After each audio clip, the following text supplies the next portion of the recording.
Wala nang maraming paligoy-ligoy pa, diretso sa punto na. Maiksi lang ang komentaryo, pero diretso sa punto. Maraming kuro-kuro, may tiwali, may totoo. Dito, sa puntong diretso tayo. Punto, diretso. Mga kabunyog, mga kababayan, pumapalag na, pumapalag na si dating Vice President, ngayon ay Mayor ng Naga City, Leni Robredo. Parang iba na ang Leni ngayon. Iba na, no? Hindi tulad nung dati, nung tumakbo siyang presidente noong 2022. Ang approach ni Leni noon, ang sinasabi niya, hayaan nyo na lang yung mga ano na yan. Hayaan nyo na lang yung mga atake na yan, paninira sa akin. Hindi naman totoo yan, wala namang maniniwala dyan. Kumbaga yung mga ano sa kanya, mga atake, mga fake news, disinformation, hinayaan niya lang noon. Yan din yung advice niya sa mga supporters niya. Huwag na kayong makipagtalo. Hayaan nyo na yan. Hindi naman yan uubra sa tao. Ano naman yan alam naman ng tao na fake news yan, disinformation yan. Marunong naman ang mga tao mag-ano, parang marunong ang tao mag-isip. Kaya wag na.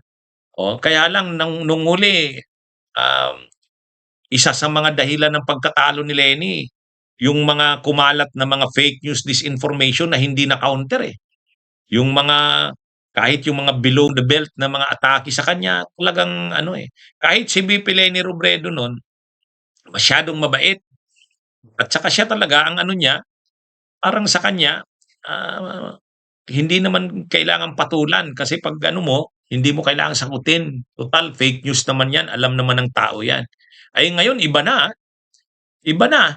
Si VP Leni, nung ilang araw itong pinag-usapan, yung sumakay siya ng bus, papunta ng Manila, galing ng Naga. Sumakay siya ng bus at habang nasa bus siya, nagbabasa pa siya ng mga documents habang hindi pa umaalis yung bus. Siyempre, sayang ng oras. Siyempre, mayor ka, ang dami mong mga pipirmahan, ang dami mong babasahin na mga dokumento, kailangan mong pag-aralan bago mo pirmahan. Kaya nagbabasa siya. Nagbabasa. At saka yung mismong issue ng pagsakay niya ng bus, naging issue na naman. Binas siya. Talagang inano siya ng mga DDS. Yung mga vloggers ng DDS, yung mga trolls nila. Si Leni Robredo na naman ang binabash.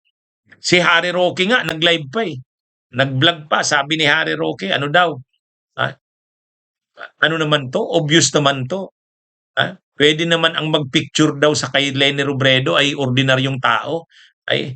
Ang nag-picture daw ay staff. Parang purpose talaga, scripted, choreographed na picturean para may maipost. Ayun, ang ginawa ni Mayor Leni Robredo, sinagot si Roque. May sagot kay Roque. Ang sagot kay Roque, sabi niya, hindi niya staff ang kumuha ng picture na yun. Ang kumuha noon ay isang SK chairman ng Naga na nakita siya dahil hinatid yung magulang papunta ng Manila. Kumbaga, nasa terminal na yun ng bus ng araw na yun, hinatid ang magulang. Nakita si VP Leni, dahil mayor nila si Leni, pinicturan. Tapos, pinost nila. Siyempre, hindi naman nagalit na si Leni kasi wala namang masamang intensyon yung tao. Kaya lang, dahil pinapalaki yung issue ng mga DDS, sinisiraan si Leni, na parang scripted daw yun. Mayroon ngang isang DDS vlogger, yung Jack Arguta, ang sabi, hindi, ang totoo niyan, nagpa-picture lang yan. Tapos pagka-picture niyan, bumaba na yan, sumakay na yan sa private na sasakyan niya. Ang tindi ng ganung Tapos mayroon pang mga kumakalat sa social media. Mayroon pang mga kumakalat sa social media na may camera talagang malaki na pinipicturean si Leni. Talagang talagang ginagawa nilang issue yung pagsakay ni Leni sa bus. Pero sa totoo lang, yung pagsakay ni Leni na yan sa bus, normal niya ng routine yan. Normal niya ng routine yan. Kahit noon pang congresswoman siya. Nagbabas talaga siya. Bakit? Sa totoo lang, kaming mga taga Bicol, mas maganda sa aming mag-bus papunta ng Manila. Bakit? Eh, lubak-lubak ang kalsada namin. Nakita nyo yung sa TV, yung binisita ni Vince Dizon, yung Maharlika Highway. Pagpasok, pag galing ng Quezon, yung Calawag Quezon na yan, Pagkawayan, punta na ng Bicol yan, ang tawag yan, Andaya Highway. Grabe yan, sira-sira talaga ang daan dyan, lubak-lubak. Ngayon, kung magpa-private kang sasakyan, kahit SUV ang gamit mo, tag ang katawan mo. Kaya kung nasa bus ka, at least yung suspension niyan, maganda. Pagdating ng Manila, pasusundo ka na lang sa driver mo. Kung may ano ka, may sasakyan ka doon.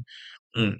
Kaya ano yan, mas ano yun, mas komportable yung ganung biyahe. Kung hindi ka rin lang naman mag-eroplano. Mm. Kaya kala nila yung pagsakay ni Lenny sa bus, drama yun. Hindi. Ano talaga yun? Wise na decision yun.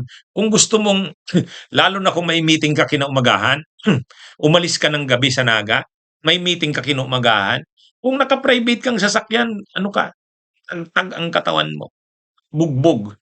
Kaya nagbabas. Lalo na may mga bus din galing ng Naga na yung lazy boy, yung ang upuan ay ano na lang, tatlo, o minsan nga dalawa na lang, hindi yung dati na mga apat, ang kada row, apat yung hindi, komportable na.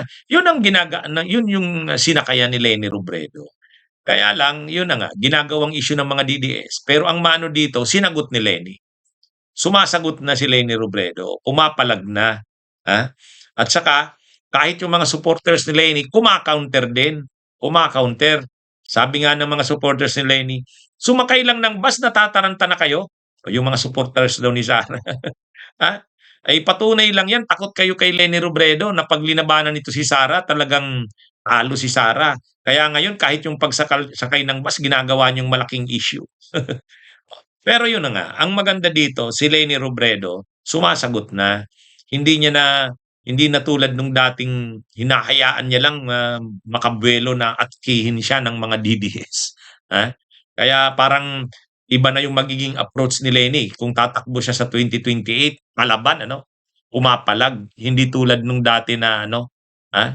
Parang ano lang, hinahayaan lang. Hindi tama talaga yun eh. Hmm? Bunyog, bunyog, halikan na kasama ka. Bunyog, kapag buklod ay may pag-asa. Luzon, Visayas, Mindanao, isa ang pananaw. Sa bagong Pilipinas ang bunyog isisigaw. Bunyog.